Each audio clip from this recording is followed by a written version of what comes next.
स्वागत है आपका प्रशांत पांडे जी। वक्तव्य प्रस्तुत कीजिए। अस्मद्गुरुभ्यो नमः। अस्मत्परं गुरुभ्यो नमः। अस्मत्सर्वगुरुभ्यो नमः। श्रीराधा कृष्णाभ्यां नमः। श्रीमते रामानुजाय नमः। लंबोदरं परं सुन्दरमेकदन्तं पीताम्बरं त्रिनयनं परमं पवित्रम् उदयदिवाकरनिभोज्वलकान्तिकान्तं विघ्नेश्वर सकलविघ्नहरं नमामि। शरीरं स्वरूपं ततो वा कलत्रं यशश्चारुचित्रं धनं मेरुतुल्यं मनश्चेन लग्नं श्रीगुरुरङ्घ्रिपद्मे ततः किं ततः किं ततः किं ततः किं नारायणं नमस्कृत्यं नरं चैव नरोत्तमं देवी सरस्वती व्यासो ततो जयमुदीरयेत्। जयतु जयतु देवो देवकी नन्दनोऽयं। जयतु जयतु कृष्णो वृषिवंश प्रदीपः। जयतु जयतु मेघश्यामलः कोमलांगः। जयतु जयतु पृथ्वीभारनाशो मुकुन्दः। कृष्ण त्वदीय पदपङ्कजपञ्जरान्ते उद्देव मे विशतु मानस राजहंसः। प्राण प्रयाण समये कपवातपेते कंठावरोधन विधो स्मरन् कुतस्ते। बर्हापीडं नटवरवपु कर्णयो कर्णिकारकम् बिभ्रद्व्यासकनक कपिशवैजन्ति च मालम्। रन्ध्रान् वैरोरधरशुधया पूरयन् गोपवृन्दे वृन्दारण्यं स्वपदरमणं प्रविशद गीतकीर्तिः। करारविन्देन पदारविन्दम् मुखारविन्दे विनिवेशयन्तम् वटया पत्रस्य पुटयानम् बालं मुकुन्दं मनसा स्मरामि। रामाय रामभद्राय रामचन्द्राय वेदसे रघुनाथाय नाथाय सीतया पते नमः। अञ्जनानन्दनं वीरं जानकी शोकनाशनम् कपीशमक्षहन्तारं वन्दे लङ्काभयङ्करम्।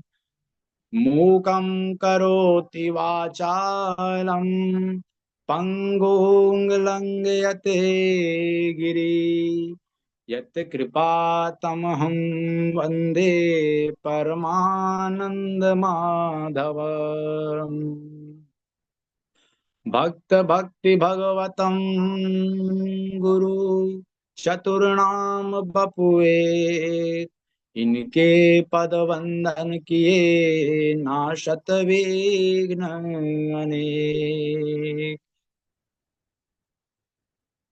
प्रेम से बोलिए वृंदावन बिहारी लाल की जय। अनंत कोटि ब्रह्मांड नायक अचित कल्याण गुणगण निधान सर्वेश्वर सर्वाधिपति अकारण करुणा वरुणालय अकारण करुणा कारक सकल जन कल्त्य परात पर परम ब्रह्म अनंत कोटि कंदर्प दर्प दलन पटियान निर्गुण निराकार सगुण साकार जगदेक बंदूक करुणेक सिंधु सचिदानंद धन परमात्मा श्री कृष्ण एवं श्री राधा रानी जी के युगल चरणारविंदों में इस दास का बारंबार प्रणाम।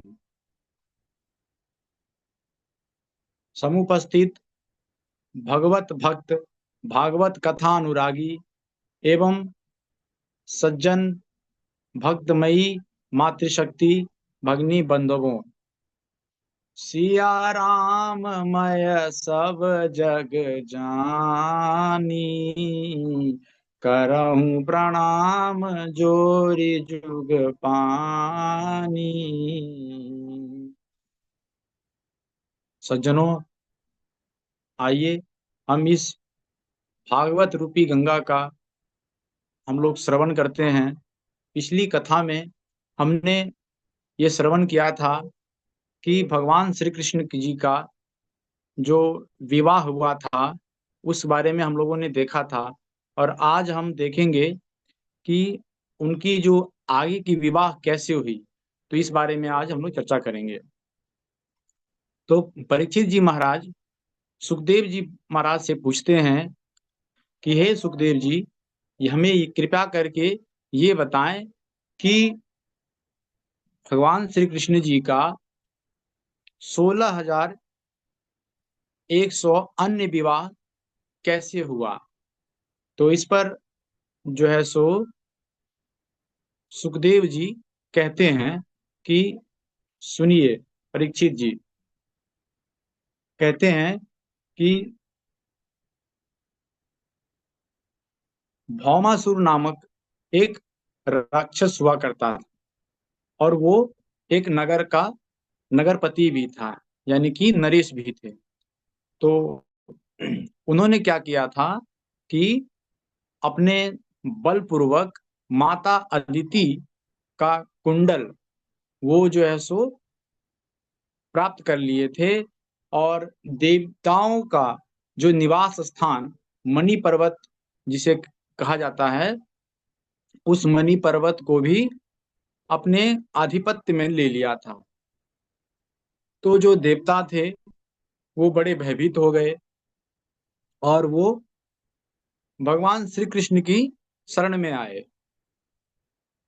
उन्होंने कहा, जो भी उनके साथ देवताओं के साथ जो अत्याचार जो किया था भौमासुर जी ने, तो नामक जो दैत्य थे, तो श्री कृष्ण को जब ये बात जब पता चली देवता को, भगवान श्री कृष्ण जी को, तो उन्होंने सत्यभामा जी को साथ लिया और अपने गरुड़ पर सवार होकर के जो भौमासुर की जो राजधानी थी वहां पर पहुंच गए। उनकी राजधानी थी प्रज्ञ ज्योतिषपुर। तो वहां पे पहुंचे, तो उनका जो नगर था, उनकी जो राजधानी थी, तो उसकी राजधानी की जो रक्षा वो मूर दैत्य नामक जो थे उनको सौंपा हुआ था। तो सबसे पहले जो युद्ध हुआ वो भगवान श्री कृष्ण और मूर दैत्य के बीच हुआ। तो अब ये भगवान श्री कृष्ण जी जब राजधानी पहुंचे, तो वहां पर उन्होंने अपना पहले पांचजन्य शंख को बजाया है। बोलिए श्री कृष्ण भगवान की जय। तो जब ये बात पता चली भौमासुर जी को कि यहाँ पे युद्ध हो रहा है, कृष्ण आ गए हैं और यहाँ पे मूर भी युद्ध कर रहे हैं, तो मूर के जो जो अन्य जो पुत्र थे वो भी जो है सो पिता के समर्थन में आए, और उन्होंने भी कृष्ण से युद्ध किया। और उनके पुत्रों का नाम जैसे ताम्र और आदि 7 पुत्र आए हुए थे, तो सातों पुत्रों का कृष्ण जी ने संहार कर दिया। और जब ये बात भौमासुर जी को पता चला, तो वो स्वयं प्रभु से युद्ध करने के लिए आ गए।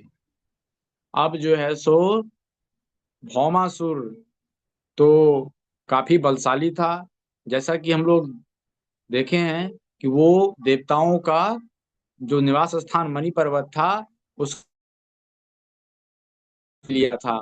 तो भगवान के सामने वो भी युद्ध के लिए आ खड़ा हुआ और उन्होंने अपना एक शतघ्नी नामक अस्त्र का प्रयोग किया।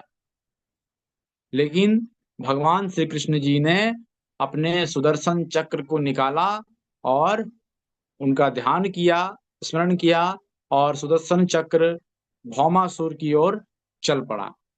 तो जब सुदर्शन चक्र निकल गया भगवान श्री कृष्ण जी के हाथों से, तो भौमासुर का सर को धड़ से अलग कर दिया और वो पृथ्वी पर उनका सर आके गिर गया।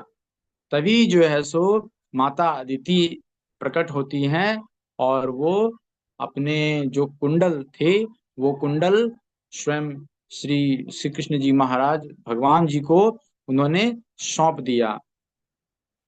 और ये देखिए हमारे श्री कृष्ण भगवान की महिमा, उनका जो दुश्मनी हुआ एक तरह से, तो ये भौमासुर से हुआ। तो ये एक उनका जो जो कृत्य था, जो कुकर्म था, उसके प्रति कृष्ण भगवान जी की जो खत्म करने की जो चाह थी उन्होंने वो खत्म किया। लेकिन हम ये देखते हैं कि भौमासुर जी का जो पुत्र थे भगदत्त, उनका जो है सो आशीर्वाद दिया है उनको भगवान श्री कृष्ण जी ने और उन्हें अभय प्रदान किया है। और वो नगर की आधिपत्य भगदत्त को सौंप करके भगवान श्री कृष्ण फिर पुनः द्वारका की ओर प्रस्थान करने लगे। लेकिन अब इसी बीच में उन्हें जानकारी प्राप्त हुई कि 16,100 कन्या या कुमारियों का हरण करके भौमासुर ने अपने कैद खाने में रखा हुआ था, कारागृह में रखे हुए थे। तो भगवान श्री कृष्ण जी ने सभी को छुड़वाया। अब वहां से जब छुड़ाया गया सभी को, तो सभी 16,100 जो कुमारियां थी उन्होंने कहीं अन्य स्थान पे जाने का बारे में नहीं सोचा।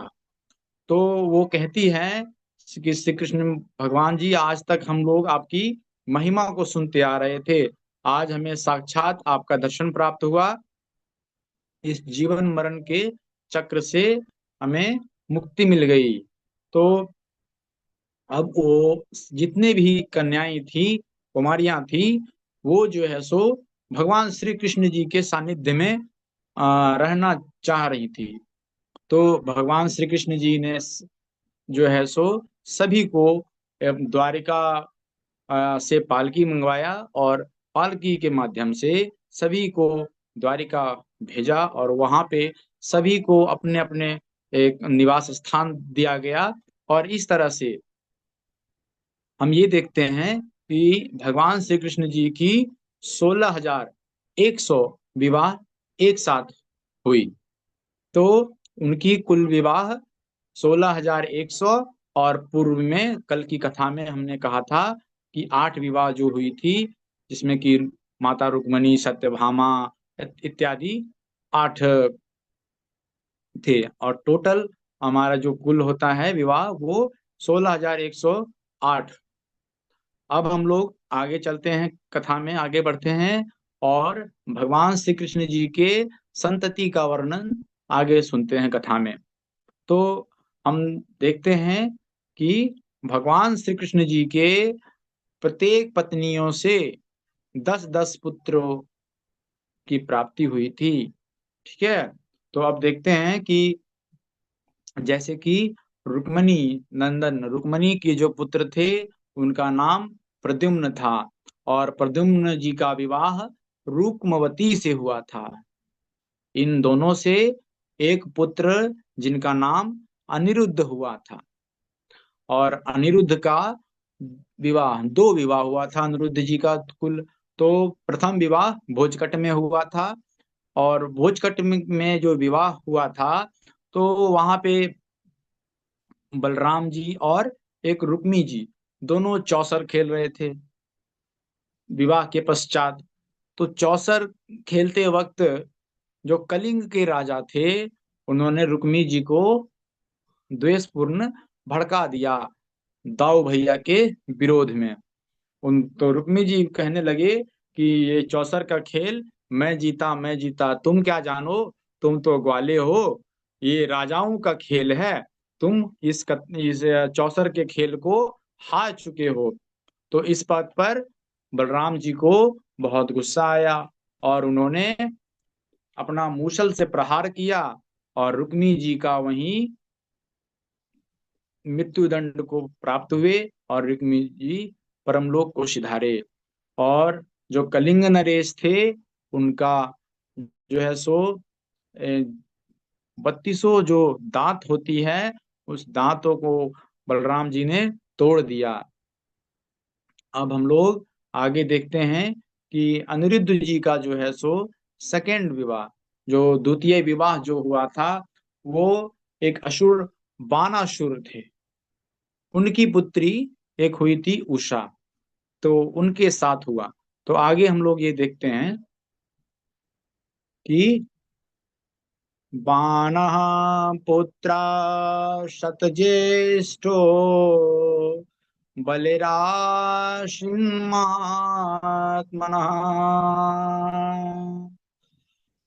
महाराज बलि जी के 100 पुत्र थे और उनमें से सबसे बड़ा जो है सो बानासुर थे। और बानासुर जो है सो भगवान महादेव जी के परम भक्त में से एक थे।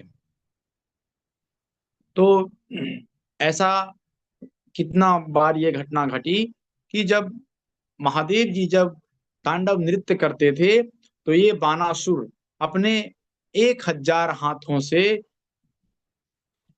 विभिन्न प्रकार के वाद्य यंत्र को बजाया करते थे। तो इनकी देख करके जो है सो भगवान महादेव शिव शंकर जी काफी प्रसन्न हो गए और उन्होंने बानासुर को एक वर दिया। तो बानासुर को कहे, आपको जो भी मांगना है मांगिए। तो बानासुर बहुत ही तेज आदमी, ठीक है, राजा तो खैर थे ही। तो उन्होंने कहा कि हे प्रभु, मुझे आपसे कुछ संपत्ति नहीं लेनी है, ना मुझे आपसे कुछ चाहिए, आप मेरे नगर की रक्षा करें। तो इस प्रकार जो है सो महादेव को ही अपने नगर का रक्षक बना लिया बानासुर जी ने। अब सोचिए कि जिस नगर की रक्षा स्वयं त्रिलोकी कर रहे हो, शिव शंकर जी खुद कर रहे हो, उसका भला कोई कुछ बिगाड़ सकता है? तो बानासुर अब राजपाट करने लगा। तो अब क्या हुआ कि बानासुर को लगा कि हमारे राज्य की ध्वजा जो है सो पूरी लहरा रही है और इस भूखंड पर इस नगर को चुनौती देने वाला कोई नहीं है शिव के सिवा। तो वो अब बानासुर क्या हुआ, शिव जी के पास ही चले गए और शिव जी को ही कहते हैं, हे महादेव, अब तो इस पृथ्वी पर कोई बचा ही नहीं, मैं आपसे ही युद्ध करना चाहता हूँ। इस आपसे ही युद्ध करना चाहता हूँ, इस भूखंड पर मुझसे कोई युद्ध करने लायक है ही नहीं। एक अभिमान इस शब्द में देखा जाता है। तो हम सभी याद रखें और अपने आसपास देखते हैं कि जिन पुरुषों ने या जिन लोगों ने भी स्वयं के अंदर अभिमान को लाया है, उनका अंत समय निकट आ जाता है। तो यहाँ पे हम इस कथा के माध्यम से हम सज्जनों ये सीख सकते हैं कि अपने अंदर चाहे किसी भी पद पर रहें, किसी भी स्थिति में रहें, सुख दुख कभी भी स्वयं को अभिमानी व्यक्ति नहीं बनाना है। तो अब जब शिव जी देखते हैं तो शिव जी बहुत क्रोधित होते हैं। ये दुष्ट, हमने आपको दिया था नगर रक्षक का, आपने हमको ये दायित्व सौंपा, मैं आपको ये वचन दिया, मैं ही आपका नगर को रक्षा कर रहा हूं, आप हमसे ही युद्ध करने चले आए। तो उन्होंने कहे, हे मूर्ख अभिमानी, शंकर भगवान जी कहते हैं बानासुर को, हे मूर्ख अभिमानी, जिस समय जिस क्षण तुम्हारे नगर की ये ध्वजा झुक जाएगी या गिर जाएगी, उस समय समझ लेना कि अब आपका अंत नजदीक आ चुका है। तो इस प्रकार बानासुर ये बात महादेव की सुनने के बाद अपने राजमहल की ओर प्रस्थान कर गए और विचार करने लगे। अब इन्हीं में आगे देखते हैं कि बानासुर की एक पुत्री थी जिनका नाम था उषा। तो उषा जी को एक स्वप्न आता है। राजकुमारी को एक स्वप्न आया। स्वप्न में राजकुमारी ने क्या देखा कि एक बहुत ही सुंदर यौवन अवस्था में एक राजकुमार के स्वप्न में देखा, और मन ही मन उनसे वो उषा जी प्रेम करने लगी। अब उषा जी की एक सखी जिनका नाम चित्रलेखा, तो चित्रलेखा जो कि कुंभांड की पुत्री थी, और चित्रलेखा के बारे में ये वर्णित है श्रीमद् भागवत महापुराण में कि वो भी योगिनी थी, योग माया से निपुण थी। तो योग माया से निपुण थी। अब उषा जी ने चित्रलेखा को कहा कि हमने ये स्वप्न देखा है। अब आपको आइडेंटिफाई करना है कि ये व्यक्ति कौन है, किस राज्य से हैं, कि कहाँ के राजकुमार हैं। तो उषा जी ने जितने भी जिस प्रकार से उषा जी ने वर्णन किया, उस प्रकार से चित्रलेखा जी सारे चित्रों को बनाने लगे।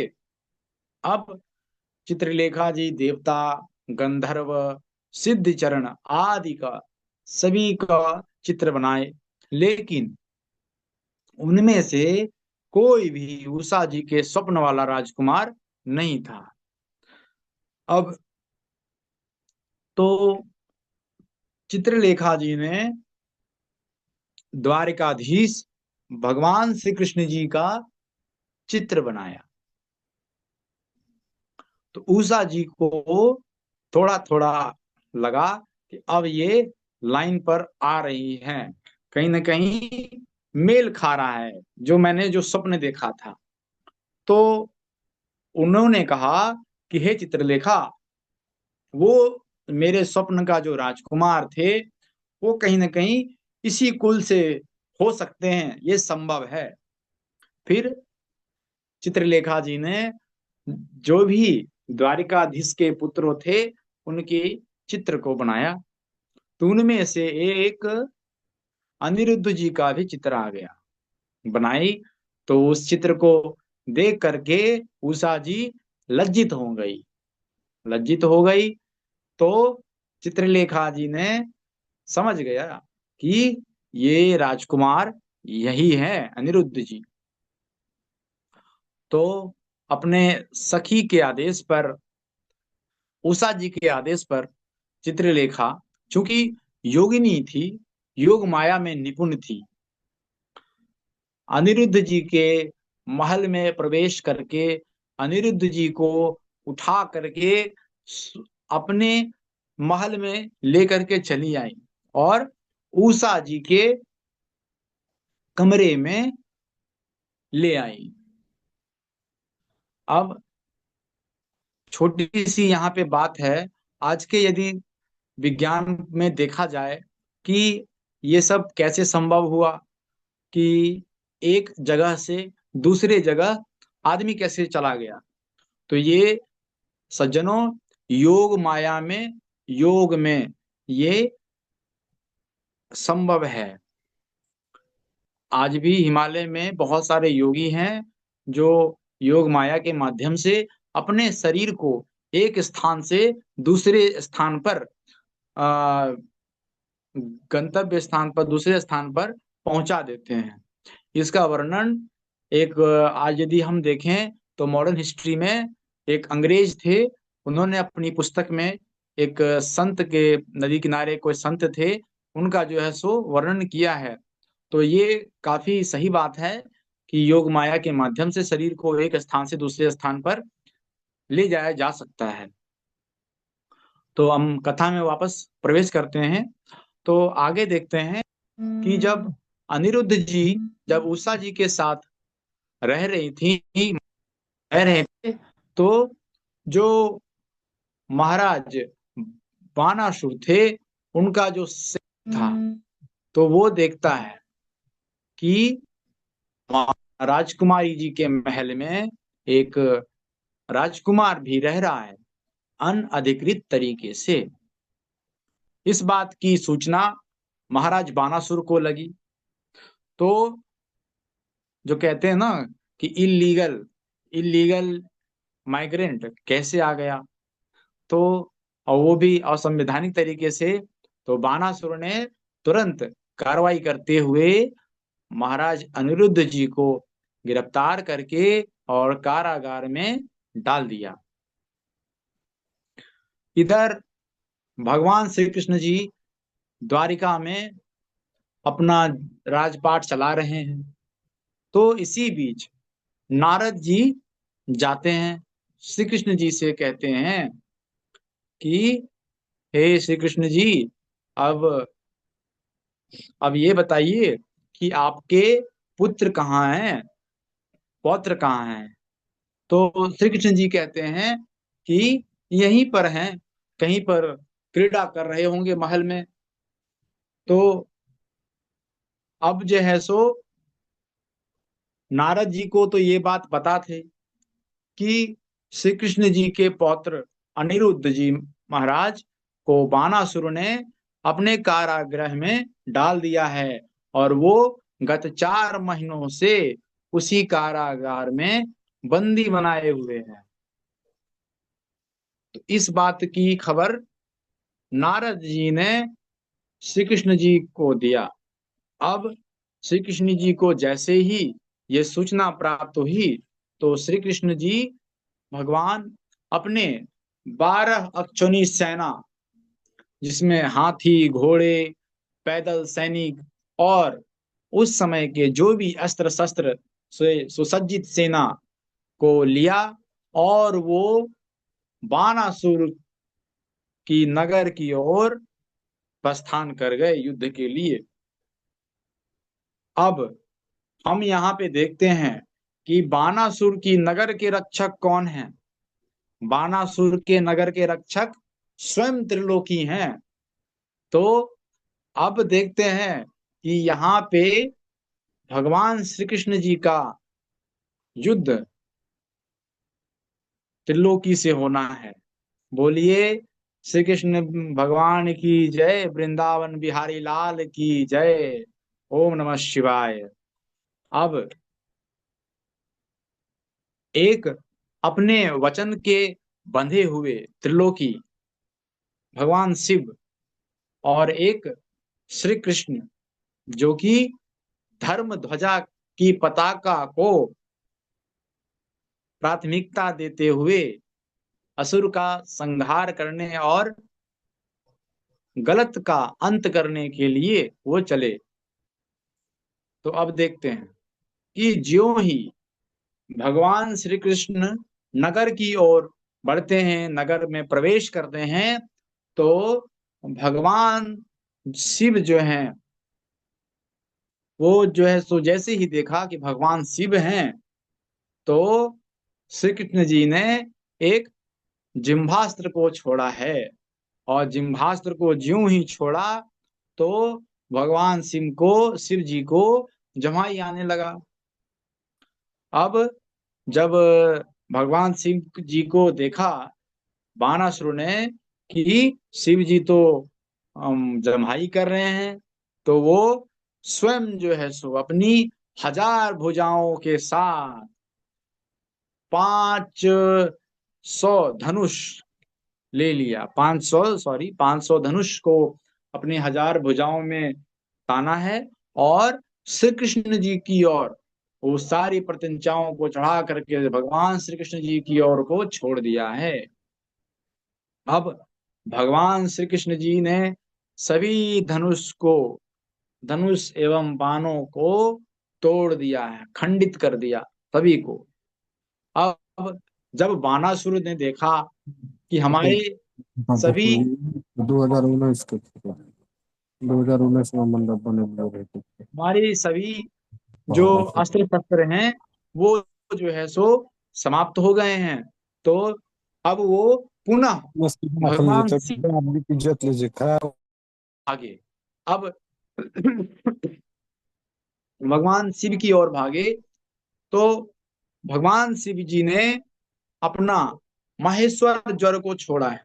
महेश्वर जड़ जो कि एक अस्त्र है। तो भगवान शिव जी ने जब महेश्वर अस्त्र को छोड़ा है तो भगवान श्री कृष्ण जी ने इनके प्रति उत्तर में वैष्णव ज्वर को छोड़ा है।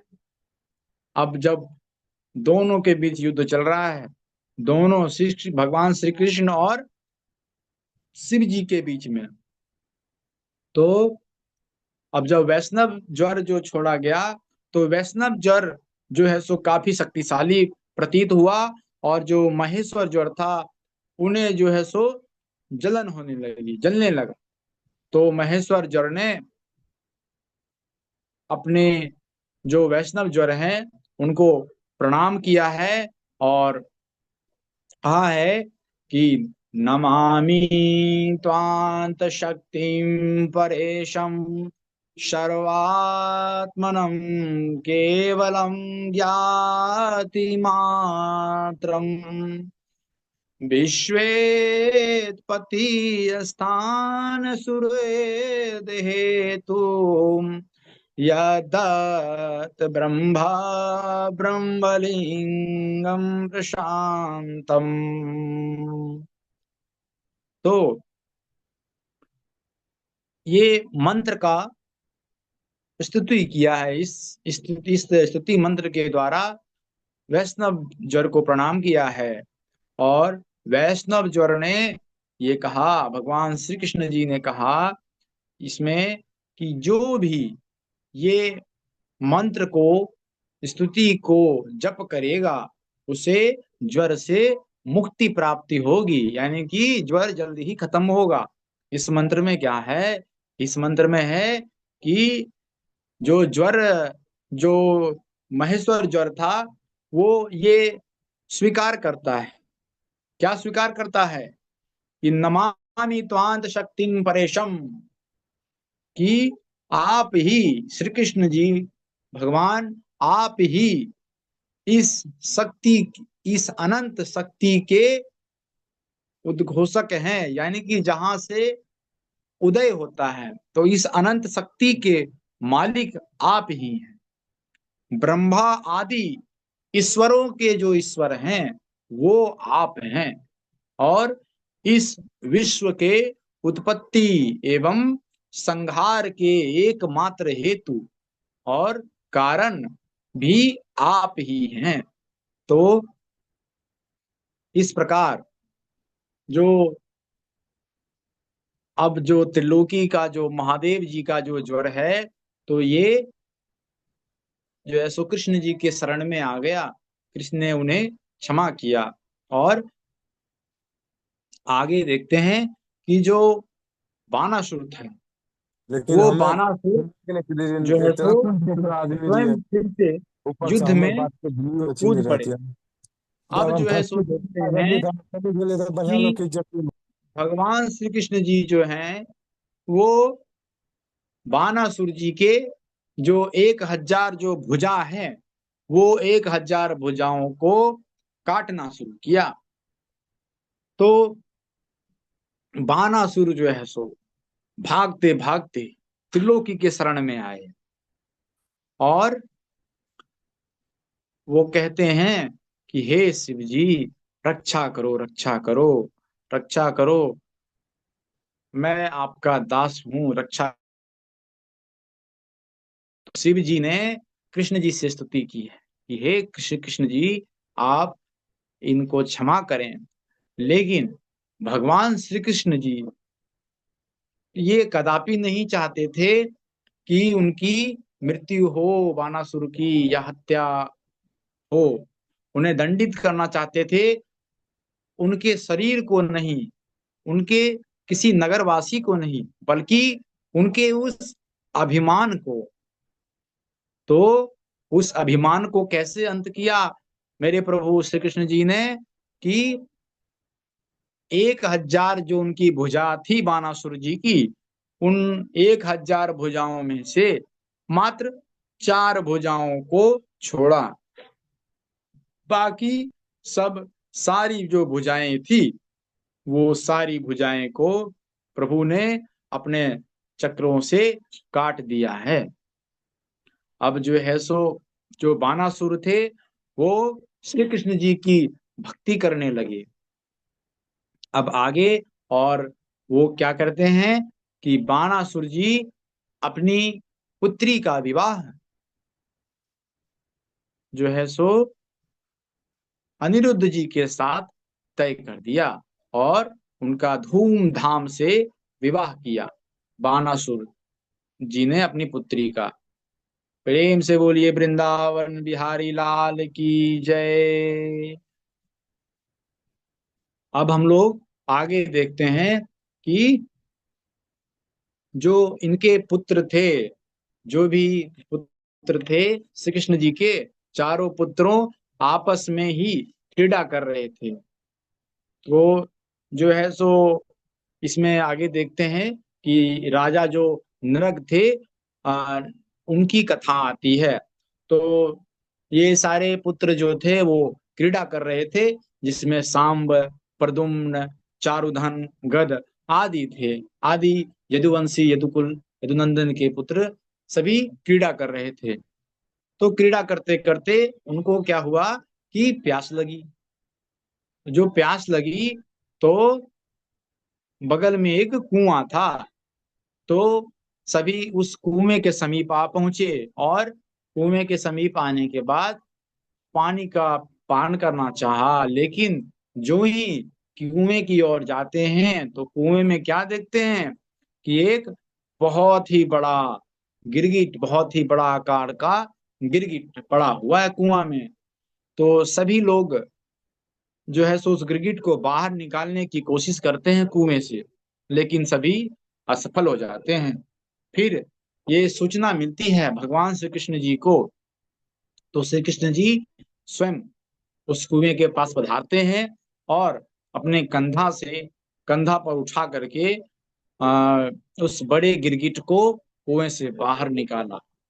और जो ही जो ही मेरे प्रभु श्री कृष्ण जी ने उस गिरगिट को छुआ, जैसे ही बाहर निकाला, तो वो एक बहुत ही सुंदर राजकुमार का स्वरूप लेके, मीन्स एक व्यक्ति का स्वरूप ले लिया। और वो कहते हैं कि हे प्रभु, आपने मुझे मुक्ति दी है, मेरे दुखों से मुक्ति दिलाई है। तो श्री कृष्ण जी पूछते हैं कि आप कौन हैं। तो वो कहते हैं, वो गिरगिट जो कहते हैं कि नृगो नाम नरेंद्रो हमीचाकुतनयो प्रभु दानी स्वयाख्यामानेषु यदि ते कर्णमस्य वृषम्। कहते हैं कि हे प्रभु, बालू में जितने कण हैं, आकाश में जितने तारे हैं और वर्षा में जितने बूंदे हैं, उतना मैं जो है सो गौवंश को मैं प्रतिदिन दान करता था। मेरी भी पहचान दानियों में से एक है। आपने राजा नरक का दानवीर जी का नाम जरूर सुना होगा। आगे तो ये व्यक्ति राजा नरक थे, जिन्हें एक श्राप के द्वारा ये फल मिला था। ये श्राप इन्हें कैसे मिला? तो राजा नरक बहुत ही प्रतापी राजा थे। वो कहते हैं ना कि हम यदि 100 अच्छाइयां किसी के प्रति करें तो कुछ नहीं होता, लेकिन हम यदि एक बुराई यदि कर देते हैं तो व्यक्ति उसी को लेकर के बैठ जाता है। तो ये कलयुग में अभी यही होता है। तो राजा नरक जी के साथ भी कुछ ऐसा ही हुआ था, उनसे एक भूल हो गई थी। वैसे तो वो बहुत ही प्रतापी राजा थे, और वो प्रतिदिन वो कहते हैं कि मैं गौवंश को दान दिया करता था ब्राह्मण देवताओं को, और ऐसे वैसी गायें नहीं, वो दूध देने वाली गायें होती थी प्रभु। और मैं उनके सिंगों में रत्न से जड़ित, सोने से जड़ित सजावट करके, सिंगों में सजावट करके उनको दान दिया करता था। प्रभु एक दिन क्या हुआ कि मैं अपनी राजसभा में बैठा हुआ था, तो मैंने एक गौवंश को, गौ माता जी को मैंने किसी ब्राह्मण देवता को दान दिया था। तो ब्राह्मण देवता वो गाय को जब अपने घर की ओर ले गए, तो वो गाय माता जो है सो रस्सी से खुल गई और वापस महल में प्रवेश करके अपने झुंड में मिल गई।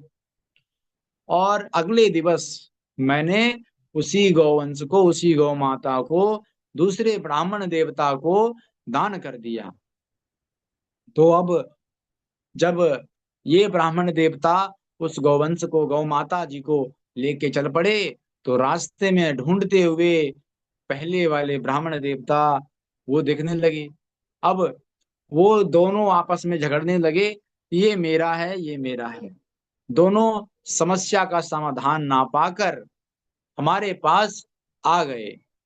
तो मैंने जो है सो उनका जो न्याय किया था वो मुझसे भूल हुई प्रभु। मैं ये पहचान नहीं पाया, और मैंने दान किया हुआ ही वस्तु को पुनः मैंने दान कर दिया। तो हमसे ये भूल हुई, और इस ब्राह्मण देवता के द्वारा मुझे श्राप दिया गया, जिस वजह से मैं गिरगिट का रूप ले लिया, और मैं तभी से गिरा हुआ हूं। तो इस प्रकार राजा नरक जी की कहानी सुनते हैं। और तो आज की कथा अब यहीं पर विश्राम करते हैं सज्जनों। आइए एक अपने तन को और अपनी मन को, अपनी वाणी को शुद्ध करें और एक भजन सुनते हैं। गोविंद जय जय गोपाल जय जय, गोविंद जय जय गोपाल जय जय, राधा रमण हरि गोविंद जय जय, राधा रमण हरि गोविंद जय जय, गोविंद जय जय गोपाल जय जय, गोविंद जय जय गोपाल जय जय, राधा रमण हरि गोविंद जय जय।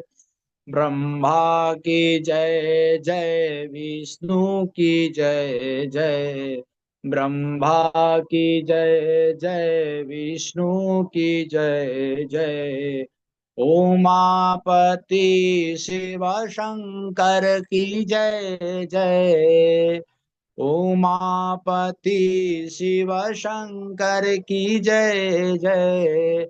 गोविंद जय जय गोपाल जय जय। गोविंद जय जय गोपाल जय जय। राधा रमण हरि गोविंद जय जय। राधा की जय जय रुक्मणी की जय जय। राधा की जय जय रुक्मणी की जय जय। मोर मुकुट वंशी वारे की जय जय। मोर मुकुट वंशी वारे की जय जय। गोविंद जय जय गोपाल जय जय। गोविंद जय जय गोपाल जय जय। राधा रमण हरे गोविंद जय जय। राधा रमण हरि गोविंद जय जय। राम जी की जय जय। श्याम जी की जय जय। राम जी की जय जय। श्याम जी की जय जय। दशरथ कुंवर चारों भाइयों की जय जय। दशरथ कुंवर चारों भाइयों की जय जय। गोविंद जय जय गोपाल जय जय। गोविंद जय जय गोपाल जय जय। राधा रमण हरि गोविंद जय जय। राधा रमण हरि गोविंद जय जय। कृष्णा की जय जय। लक्ष्मी की जय जय। विष्णु की जय जय। लक्ष्मी की जय जय। कृष्ण बलदेव दोनों भाइयों की जय जय। कृष्ण बलदेव दोनों भाइयों की जय जय। गोविंद जय जय गोपाल जय जय। गोविंद जय जय गोपाल जय जय। राधा रमण हरि गोविंद जय जय। राधा रमण हरि गोविंद जय जय। गोविंद जय जय गोपाल जय जय। राधा रमण हरि गोविंद जय जय। प्रेम से बोलिए वृंदावन बिहारी लाल की जय हो। प्रेम से बोलिए राधा रानी सरकार की जय हो। गुरु जी राधे राधे चरण स्पर्श। बहुत बढ़िया, बहुत अच्छा प्रशांत पांडे जी। ठाकुर जी कृपा हमेशा आपके ऊपर बनी रहे। बहुत अच्छा उद्बोधन रहा। बहुत बढ़िया से जो वक्तव्य की धारा और जो एक समझाने की प्रक्रिया, वो भी बहुत बढ़िया रहा। बस जल्दी जल्दी वक्तव्य करते रहिए पांडे जी, तो इसमें ज़्यादा से ज़्यादा रस अपने आप ही प्रकट होगा। बहुत बढ़िया है।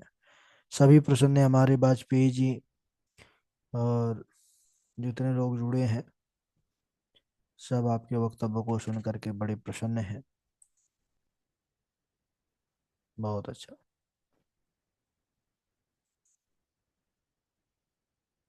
जी प्रशांत पांडे जी, आपने बहुत अच्छा और इतना अच्छा समझाया कि जो है छोटी छोटी बात भी समझ में आ गई। तो आपका बोलने का बहुत बढ़िया रहा। और बस गुरु की कृपा, भगवान का आशीर्वाद आप पर बना रहे, बस ऐसे ही सुनाते रहें।